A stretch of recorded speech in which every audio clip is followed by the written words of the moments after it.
Make your own hyaluronic acid serum at home. One drop of this serum and my skin went from dull to dewy and glassy. Want to know why everyone is obsessed with this ingredient? Let me show you.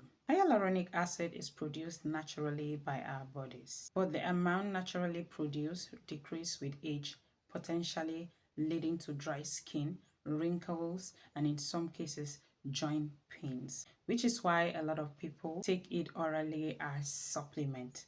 But that's a story for another day. Today I am talking about the importance of applying it topically on your skin if you ever want a beautiful skin and to slow down aging. Hyaluronic acid is a humectant. 1 gram of it holds up to 6 liters of water. That is next level of hydration for your skin. It reduces wrinkles, supports collagen and elastin production. It improves skin texture, soothes dry eyes, enhances firmness, promotes skin radiance and luminosity. If your moisturizer isn't working, this is what you're missing. Let's make it. Welcome to Etta TV. My name is Rachel. Over here we glow and grow. Let's make a 100-gram bar size of hyaluronic acid serum. I'm measuring the entire water that I need for the formulation. And in another beaker, I am putting in our star ingredient, which is the hyaluronic acid. Also, I put in some vegetable glycerin. This will enable the hyaluronic acid to dissolve easily. Vegetable glycerin relieve dryness, increase hydration, moisturize skin, and repair skin natural barrier. I'm going to mix that thoroughly before I introduce in the water. If you're new in using hyaluronic acid or you're just a beginner in formulating, don't worry, I got you covered. In this hyaluronic acid serum, I use 2 types of hyaluronic acid, the high molecular weight and the low molecular weight, which differs in their molecular sizes, penetration abilities. The low molecular weight penetrates deeper and hydrates deeper, while the high molecular weight provides surface hydration and moisture barrier. Personally, I love to use the two. I love to incorporate the two to get both of the benefits. It also depends on what you're doing. Some people, when they are making serum, they just use the high molecular weight. But for me, I like to add a little bit of the low molecular weight. Now, in another beaker, I am putting in some disodium ADTA from the same water that I had measured and kept, that I put in the hyaluronic acid. That is where I poured into the disodium ADTA. Disodium ADTA is a chelating agent that will bind the metal ions that might be present in the water. In this case, it will help your product stability. And I put in some niacinamide, aka pro vitamin B3, which improves skin texture, enhances skin lipids barrier, eases inflammation, and minimizes pores. I'm mixing that thoroughly before I can introduce in another ingredient, which is allantoin. Allantoin suits irritated skin and stimulates wound healing. You know, when you have scars, allantoin is going to help you. It is your go-to ingredient. Now I am putting in some propendile, which hydrates skin and enhance the effectiveness of other ingredients. It is an amazing ingredient. I mix that thoroughly and I'm putting in some butylene glycol, which softens and moisturizes the skin. Also, it is a humectant and it conditions the skin. I'm mixing that thoroughly and I poured in some hydrolyzed wheat protein, which enhance moisture retention, increase firmness, and improve skin texture. I put in 4 grams, not 1 gram, please. That was a mistake. At least I'm telling you the truth.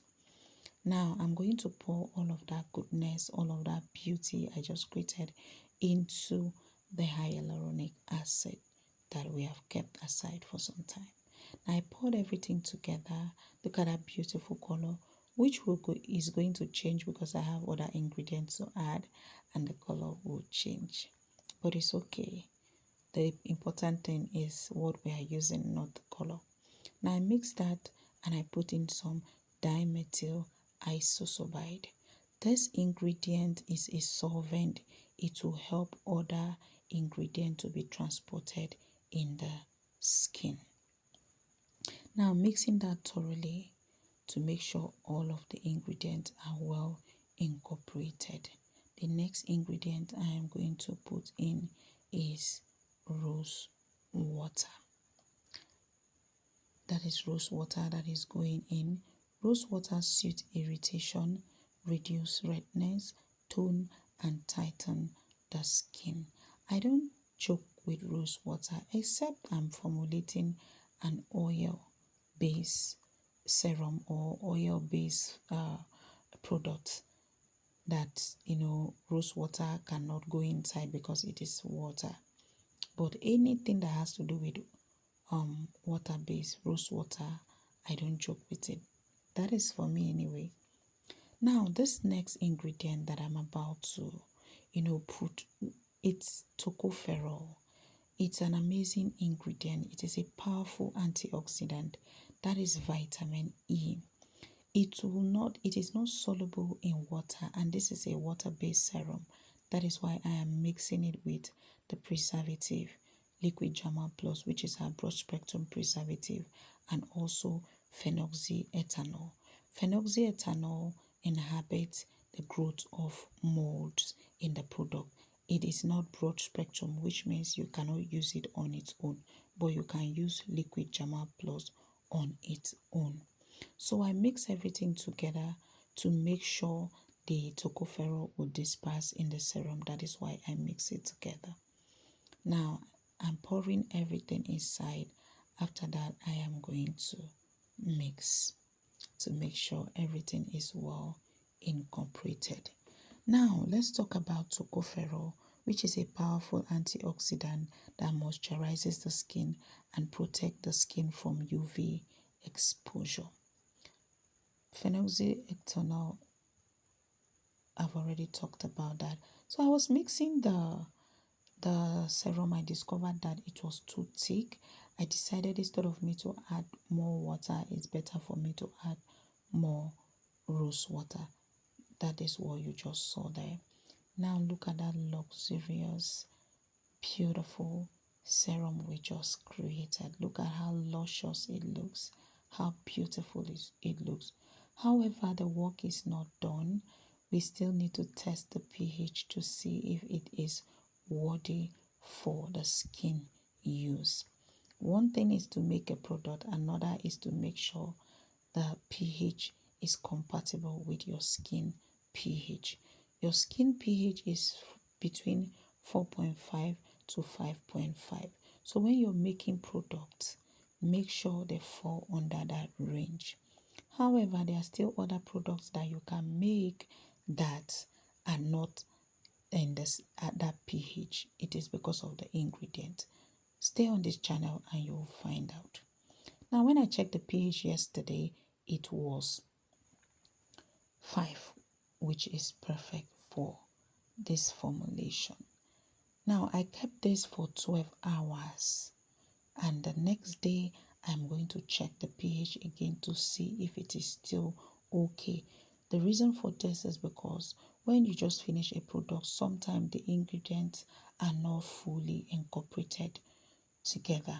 So you have to wait for some hours to test it again, which in this serum I waited for 12 hours, and testing the pH right now, the pH is still 5, which is perfect, which means I did good yesterday. Now look at that beautiful goodness. Look at that luxurious serum, that beautiful elixir we created. Look at how plump my skin is looking where the serum is. Look at how beautiful. Look at that shine. Look at that glow. Look at that plump. Look at that hydration. Thank you so much for watching. Like, subscribe, share, click the notification.